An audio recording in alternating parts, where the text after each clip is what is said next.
Muito bom dia a todos. Agradecemos a Anésio, todos os companheiros da casa pelo convite, pela oportunidade de estarmos uma vez aqui, onde nos sentimos sempre tão bem recebidos, pelos encarnados e pelos desencarnados, né? Tem uma vibração assim muito gostosa que a gente sente já quando vira a esquina.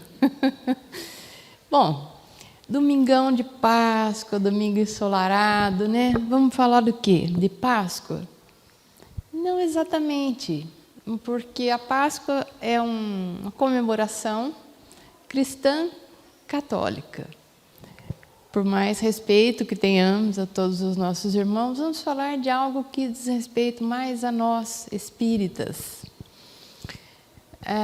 Na Páscoa se comemora a ressurreição, a suposta ressurreição de Jesus, e nós temos esclarecimentos na doutrina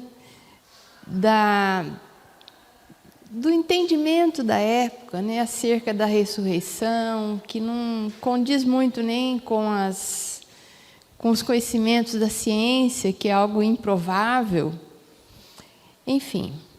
Mas se a gente quisesse pensar numa volta de Jesus à Terra, na permanência de Jesus conosco, muito mais do que pensar em ressurreição, nós pensaríamos em Espiritismo. Porque, como nós vamos ver nesta manhã, o Espiritismo é o Consolador prometido por Jesus e que estaria conosco para sempre. É o coração de Jesus, são os conhecimentos enviados à Terra por Jesus, que emanaram diretamente de seu coração, num momento específico da humanidade em que ela já se encontrava preparada para isso. E como é que surge o Espiritismo? Com a publicação do Livro dos Espíritos, que ocorreu no dia 18 de abril de 1857. Portanto, na sexta-feira, nós ainda estamos hoje no domingo sob as vibrações das lembranças da publicação do Livro dos Espíritos, ocorrida há 168 anos, que comemoramos na sexta-feira. E o Espiritismo, ele é o Consolador prometido por Jesus e codificado por Allan Kardec. Vejam bem, Kardec foi um participante importantíssimo dessa equipe de espíritos, coordenada pelo próprio Cristo, e que tinha a responsabilidade, que teve a responsabilidade de enviar a doutrina espírita para a Terra. Não é, como todos sabem, mas talvez alguém chegando mais recentemente a casa ainda não tenha tido a oportunidade de saber, não é um sistema filosófico saído da mente exclusiva de Kardec. Kardec não sentou ali numa escrivaninha e falou: vou elaborar um sistema de pensamento como muitos outros filósofos foram fazendo. Não é assim que a doutrina espírita veio para nós. Como nós sabemos, é um conjunto de espíritos coordenados pelo Cristo e que trouxeram esse corpo de doutrina, sobre o qual a gente vai falar um pouco nessa manhã. E já havia, segundo o evangelista João, é mais do que profecia, é uma promessa de Jesus de que ele nos enviaria, num momento futuro, um novo Consolador. O Consolador que ficaria conosco para sempre. E que tem sido objeto de muitas interpretações, de muitos entendimentos diferentes, mas a gente vai chegar daqui a pouquinho nesse trecho do Evangelho de João. Outra coisa, Espiritismo é fruto do trabalho dos espíritos desencarnados junto com Allan Kardec.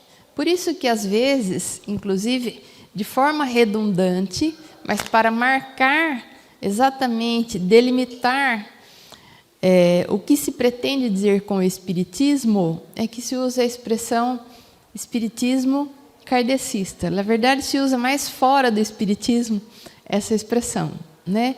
Então, espiritismo, só existe espiritismo kardecista.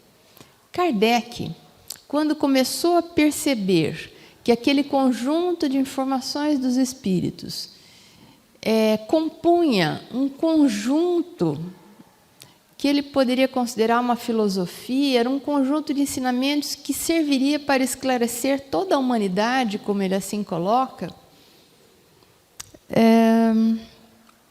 ele tem a ideia de publicar. Mas já havia o espiritualismo, correntes filosóficas que pregavam a multiplicidade das existências, a sobrevivência da alma após a morte do corpo. Aliás, todas as religiões são espiritualistas. Todas. Porque o que é o espiritualismo? É o oposto ao materialismo. Se as religiões, de uma forma ou de outra, pregam a sobrevivência de algo do ser ou da alma, geralmente não usam a palavra espírito, para além da morte física, todas são espiritualistas. Então, quando se falasse, pensou Kardec, em espiritualismo, se daria margem a toda essa gama de conhecimentos. E ele percebia claramente que esse conjunto de informações que os espíritos traziam era diferente, embora tangenciasse conhecimentos milenares, como a multiplicidade das existências terrenas, que ele chama de reencarnação. Como, por exemplo, a comunicabilidade entre encarnados e desencarnados, que na doutrina espírita chamamos de mediunidade, e etc. E aí Kardec entendeu, com a sua clareza pedagógica, que para verdades novas, porque tudo isso vinha apresentado de uma forma muito diferente com a doutrina espírita. Todo esse conhecimento despojado de misticismo, de superstições e de uma forma muito lógica. E para diferenciar isso do que já se tinha, do que já se conhecia, Kardec entende que para verdades novas são necessárias palavras novas.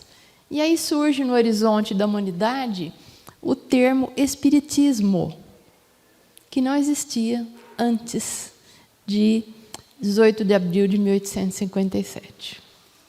Então, quando se fala espiritismo, é sempre o conjunto de princípios trazidos a nós pelo trabalho conjunto de Kardec e dos espíritos desencarnados, coordenados pelo Cristo em última análise. Às vezes se tem aí, socialmente, algumas confusões, mas é importante que a gente tenha essa clareza, né? Não é juízo de valor. Ninguém está julgando se o espiritismo é melhor, se é pior. É apenas uma delimitação da questão.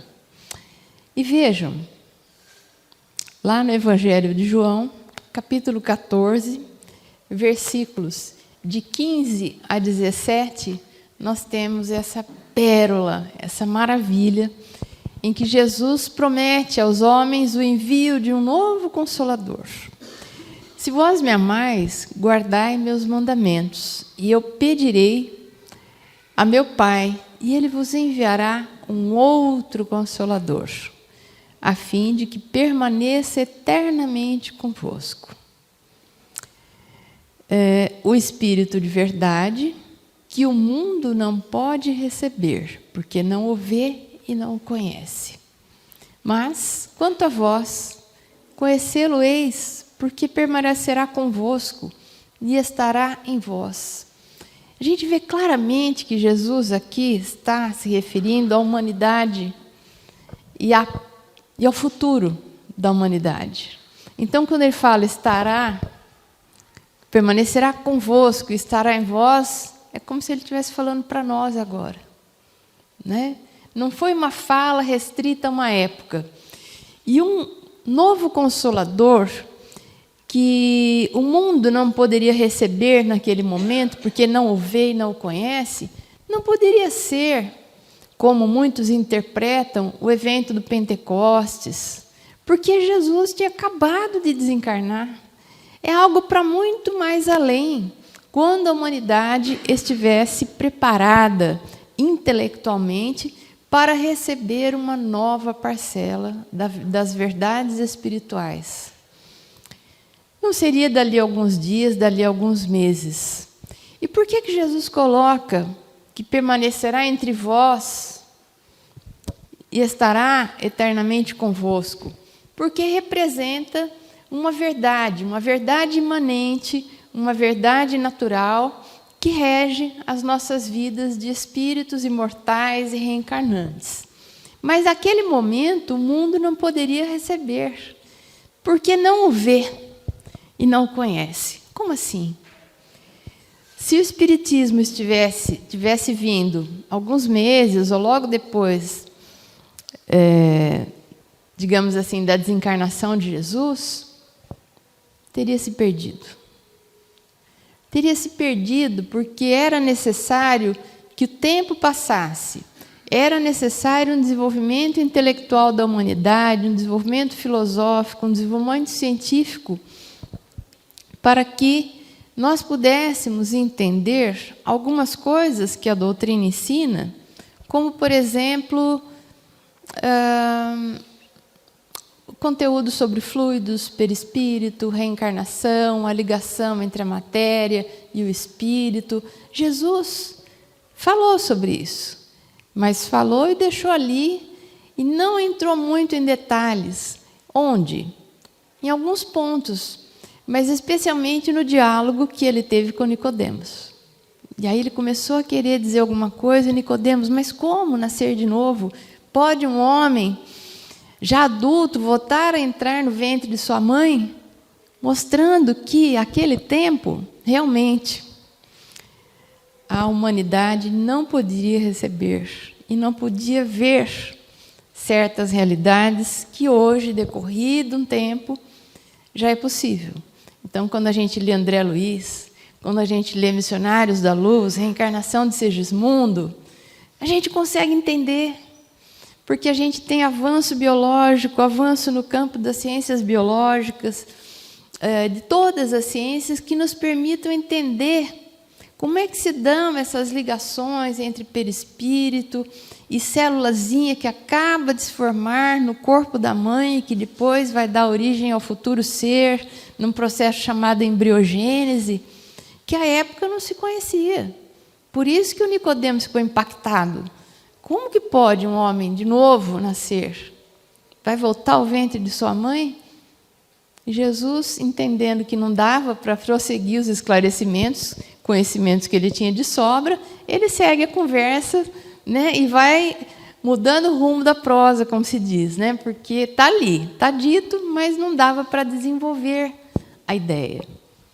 Aí passa um tempo, passa o período do obscurantismo da Idade Média, em que era proibido pensar, era proibido questionar, era proibido desenvolver a ciência, era proibido dizer o que os homens, os estudiosos da época já sabiam, que a Terra, primeiro, não era plana, segundo, não era o centro do universo. E quem tentou dizer isso, dependendo da época, foi para a fogueira. E tentaram mandar alguns outros, Johannes Kepler, Galileu, não conseguiram, felizmente, né? Mas, então, saído desse obscurantismo em que não se podia pensar, vem um momento de luzes intelectuais na face da Terra.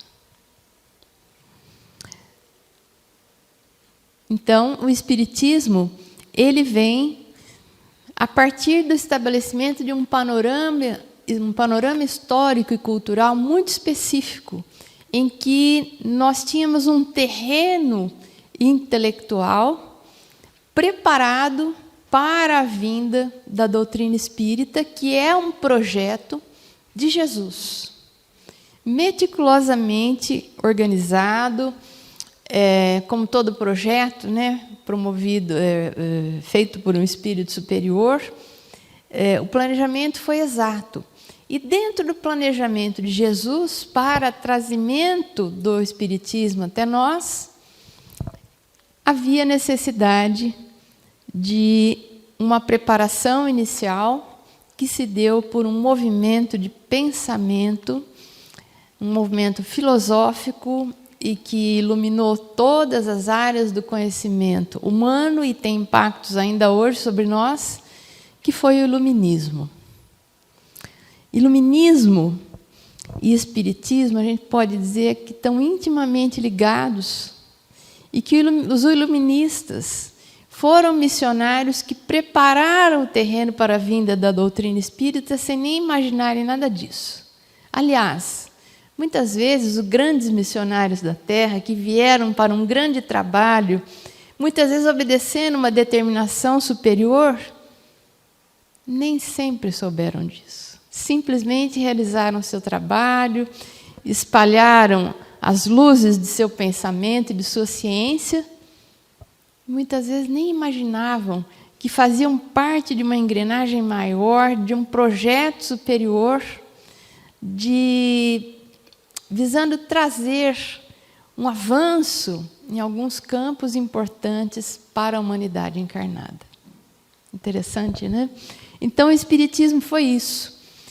Ele, com isso, né, denomina-se o período iluminista como o século das luzes, luzes intelectuais, em que o pensamento florescia sem medo das repressões, sem medo da fogueira, sem medo das perseguições. Então, o iluminismo foi um movimento intelectual e filosófico que dominou o mundo das ideias na Europa durante o século XVIII, o século da filosofia. Uma corrente filosófica, política e social europeia que promoveu o progresso, o racionalismo e o liberalismo contra o poder real. Aqui, racionalismo, a gente vai ler com letras maiúsculas e bem brilhantes, porque a gente vai ver que isso se conecta profundamente com as ideias espíritas. E a gente vai, durante essa manhã, ouvir a palavra razão muitas vezes, quando nós falarmos de iluminismo e quando nós falarmos de espiritismo. E isso tem uma razão de ser, isso tem um motivo de ser. Então, uma corrente filosófica que promove o progresso, o racionalismo e o liberalismo contra o poder real, a nobreza e o obscurantismo católico, que vem lá dos remanescentes da Idade Média, como eu disse para vocês. Apareceu no Reino da França, no Reino Unido e na Alemanha no final do século XVII. E a razão era a principal fonte de autoridade e legitimidade, segundo os iluministas. Ou seja, não importa o que te digam, se não fizer sentido, se você não passar pelo crivo da sua razão e se não tiver coerência para você, talvez simplesmente você não deva aceitar.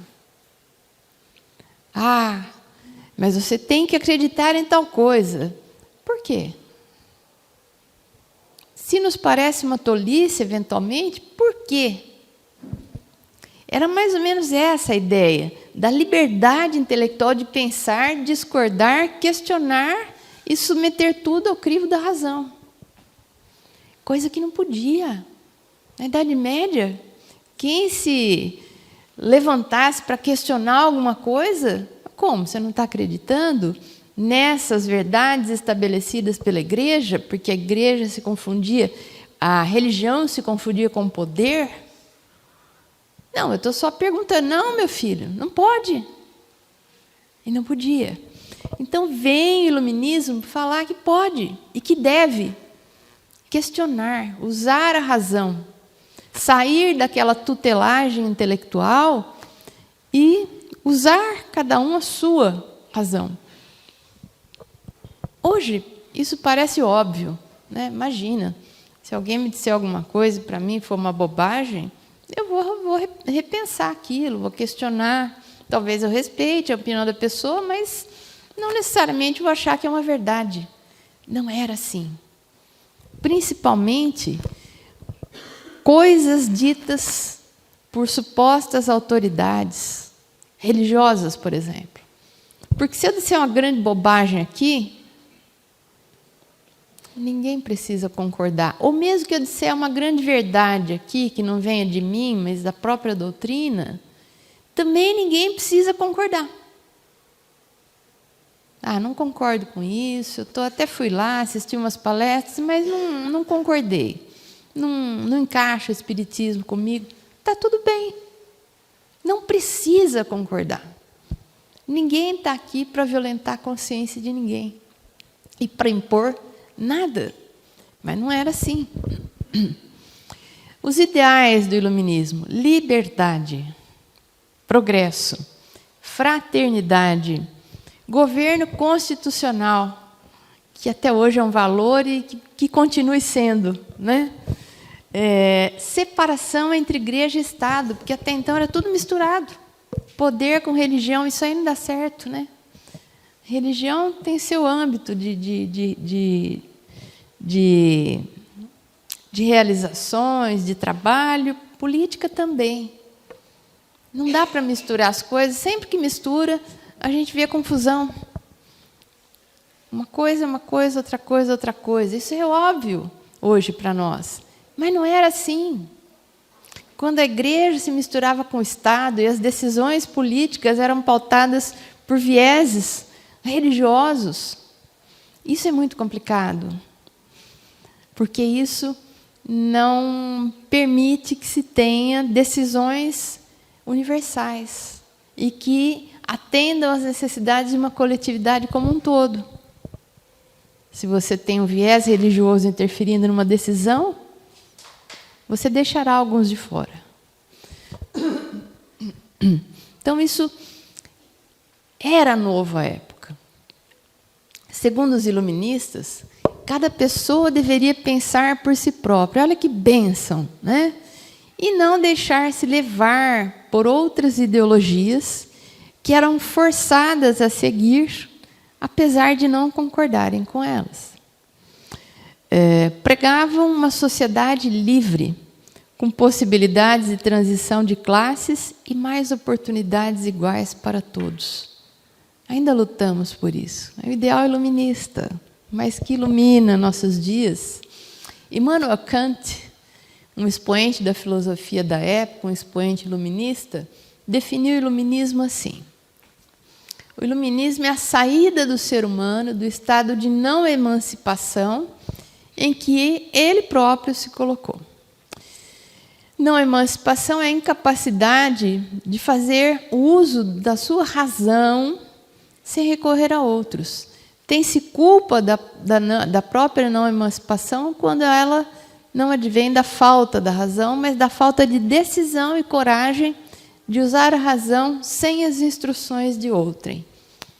Parece até que a gente está lendo e entrando em contato com alguma frase de uma das obras básicas do Espiritismo, quando fala em crivo da razão, em exercitarmos livremente a nossa razão, e não nos sujeitarmos a... Claro que a gente pode ouvir opiniões, né? Mas dependermos da opinião do outro sobre o que nós devemos fazer. Essa era a ideia, que as pessoas pautassem suas próprias vidas, suas decisões, num princípio de emancipação. Né? Eu tenho possibilidade de decidir sobre os meus caminhos. Esta liberdade é a liberdade que a doutrina espírita nos traz. É a doutrina da liberdade. tem os seus esclarecimentos, mas somos livres. Não vai ter ninguém na doutrina espírita, e se tiver, talvez essa pessoa esteja enganada, seja ela encarnada ou desencarnada, que vai dizer para a pessoa, olha, você deve fazer isso. Porque o que nós devemos fazer está aqui, na nossa consciência. À luz dos esclarecimentos que recebemos. Ah, mas não posso ir lá no centro espírita e ouvir o que o espírito tem para me falar, se eu devo ou não casar com esse ou com aquele, se eu devo ou não fazer determinado negócio. Talvez tenha centro dito espírita que tenha essa prática. Mas se tiver, primeiro, ele talvez não seja tão espírita assim. Segundo, que esse espírito, às vezes que se comunica pelo médium, talvez não seja tão elevado assim.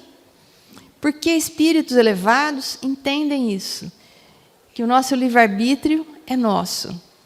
E as decisões precisam ser nossas, porque senão, o espírito falou, fui lá, fiz a coisa. Não deu certo. Culpa do espírito, culpa do médium, culpa do centro, culpa de todo mundo, menos minha, né? E se der certo? Se der certo, às vezes a pessoa fala que foi decisão dela mesma. Mas tudo bem, a gente não precisa disso. Não precisamos. A gente já saiu do tempo, desde o iluminismo, em que as pessoas precisavam que um pastor, que um sacerdote dissesse para ele, olha, faça isso, faça isso, faça isso. No Espiritismo não tem isso. Embora às vezes a gente queira que alguém nos diga o que fazer, porque tira um pouco dos nossos ombros a responsabilidade de decidir. Mas não é esse o entendimento da doutrina.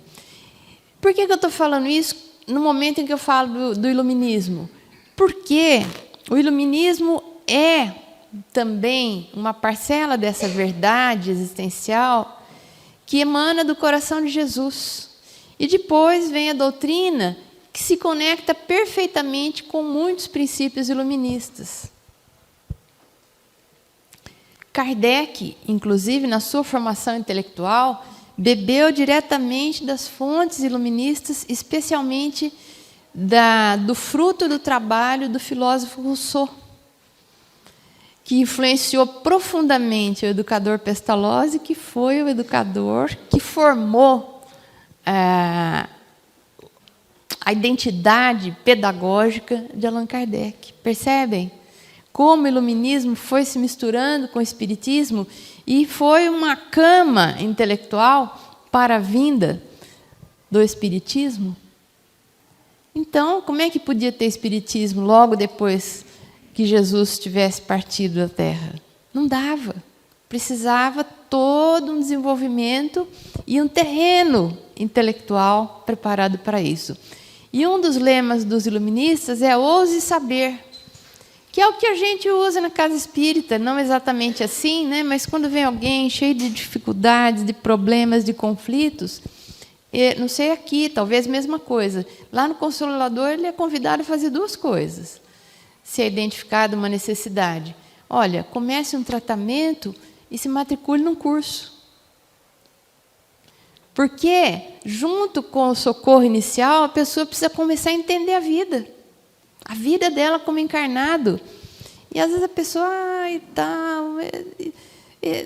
Dona Léa falava assim, lá no Consolador, não se pode, ainda fazia assim, né, ficar na superfície, é preciso adentrar profundamente ao conhecimento para se libertar de uma série de condicionamentos, da ignorância que nos complica a vida.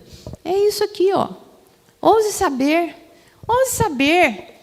Vem aqui, não sei quais os dias dos estudos, aqui no Portal da Luz, ouse saber. Ouse levantar do sofá da sua casa num dia à noite, acho que é à noite, né? E venha. Ouse. Nossa, mas não precisa tanta coisa, né, Cláudia? Não é tanta ousadia. Talvez seja no mundo atual. A gente romper com alguns condicionamentos, com alguns apelos para ficar em casa tranquilão depois de um dia cansativo de trabalho e ainda aí vou lá no Portal da Luz para entender um pouco mais sobre a vida. Ouse. Ninguém vai se arrepender. Eu tenho absoluta certeza. Porque é mais fácil ficar reclamando dos problemas, mas o que você está fazendo para isso? Para entender, pelo menos, o que está acontecendo. Não quero entender, eu só quero ficar livre. Às vezes a gente não fica livre. Mas, ao compreender, nós mudamos completamente a nossa visão de mundo. E aí o problema diminui. Ele não some, mas nós ficamos maiores do que ele. Ousem saber. Faz bem. Então, aqui nós temos uma galeria de grandes homens, que foram alguns pré-iluministas e outros iluministas, Galileu, John Locke, Isaac Newton, revolucionaram conhecimentos ainda presentes e vigentes nos tempos atuais. Montesquieu, Voltaire, que era um filósofo deísta, maravilhoso o pensamento de Voltaire, Rousseau, que influenciou Pestalozzi, que foi o mestre de Allan Kardec, Diderot, D'Alembert, Lavoisier, Joseph Volta, na Itália, Ampère, alguns deles, os nomes viraram unidade de medida, né? Quantos amperes tem? É isso aí, vem lá do ampere. Gay-Lussac, quando você compra um frasquinho de álcool, na época da pandemia ficou, né? Álcool 100, álcool 70, é 70%. Não, não é 70%. Se você olhar o frasquinho lá, é 70 GL. O que é GL? Gay-Lussac. É uma homenagem a esse homem aí, né? Então, eles, até na prateleira do supermercado, o iluminismo está presente. Porque eles realmente mudaram a maneira como a gente via o mundo, a natureza, as relações humanas. Darwin, que